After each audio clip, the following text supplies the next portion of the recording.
రాజులు 2వ గ్రంథము 2వ అధ్యాయము.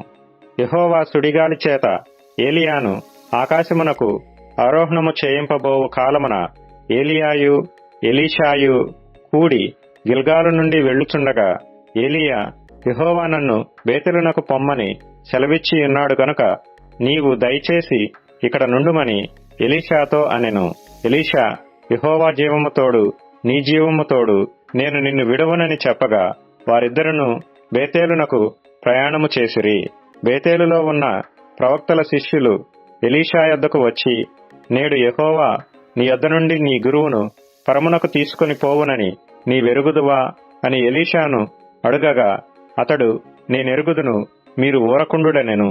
పిమ్మట ఏలియా, ఎలీషా, యెహోవా నన్ను యెరికోకు పొమ్మని సెలవిచ్చి ఉన్నాడు గనుక నీవు దయచేసి ఇక్కడ ఉండుమని ఎలీషాతో అనగా అతడు, యెహోవా జీవము తోడు, నీ జీవము తోడు, నేను నిన్ను విడువననెను. గనుక వారిద్దరూ యెరికోకు ప్రయాణము చేసిరి. యెరికోలో ఉన్న ప్రవక్తల శిష్యులు ఎలీషా యొద్దకు వచ్చి, నేడు యెహోవా నీ యొద్ద నుండి నీ గురువును పరమునకు తీసుకుని పోవునని నీవెరుగుదువా అని ఎలీషాను అడగగా అతడు, నేనెరుగుదును, మీరు ఊరకుండుడనెను. అంతట ఏలియా, యెహోవా నన్ను యొర్దానునకు పొమ్మని సెలవిచ్చి ఉన్నాడు గనుక నీవు దయచేసి ఇక్కడ ఉండుమని ఎలీషాతో అనగా అతడు, యెహోవా జీవము తోడు, నీ జీవము తోడు, నేను నిన్ను విడువనని చెప్పెను గనుక వారిద్దరునూ ప్రయాణమై సాగి వెళ్ళిరి. ప్రవక్తల శిష్యులలో 50 మంది దూరమున నిలిచి చూచుచుండగా వారిద్దరూ యొర్దాను నది దగ్గర నిలిచిరి. అంతటా ఏలియా తన దుప్పటి తీసుకుని మడతపెట్టి నీటి మీద కొట్టగా అది యువతలకును అవతలకును విడిపోయిన గనుక వారిద్దరూ పొడి నేల మీద దాటిపోయిరి. వారు దాటిపోయిన తరువాత ఏలియా ఎలీషాను చూచి, నేను నీ యొద్ద నుండి తీయబడక మునుపు నీ కొరకు నేనేమి చేయకూరదువో దాని నడుగుమని చెప్పగా ఎలీషా, నీకు కలిగిన ఆత్మలో 2 పాళ్లు నా మీదకి వచ్చున్నట్లు దయచేయమనెను. అందుకతడు, నీవు అడిగినది కష్టతరముగానున్నది.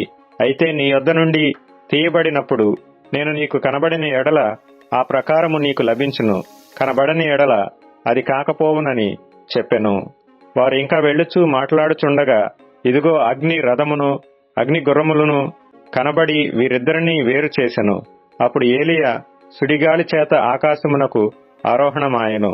ఎలీషా అది చూచి, నా తండ్రి, నా తండ్రి, ఇశ్రాయేలు వారికి రథమును రౌతులను నీవే అని కేకలు వేసెను.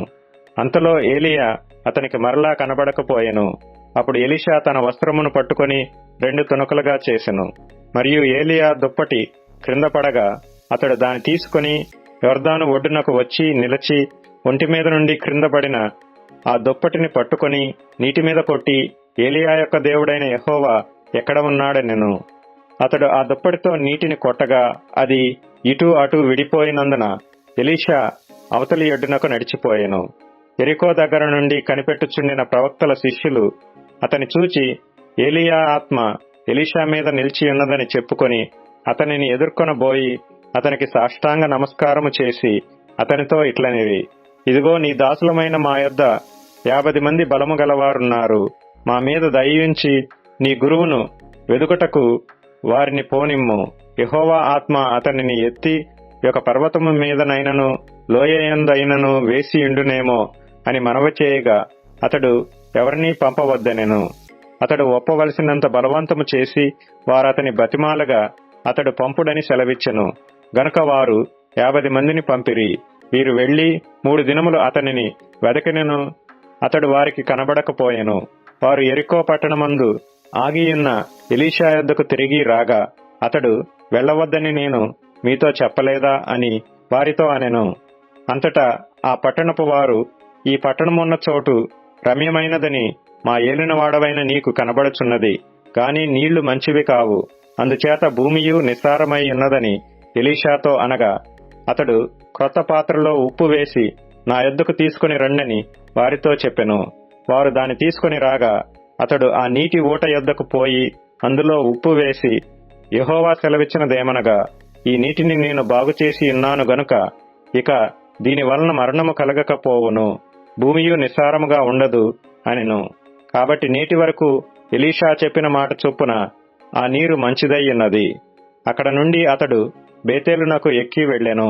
అతడు త్రోవను పోవుచుండగా బాలురు పట్టణములో నుండి వచ్చి, బోడివాడా ఎక్కి పొమ్ము, బోడివాడా ఎక్కి పొమ్మని అతని అపహాస్యము చేయగా, అతడు వెనుకకు తిరిగి వారిని చూచి యెహోవా నామమును బట్టి వారిని శపించెను.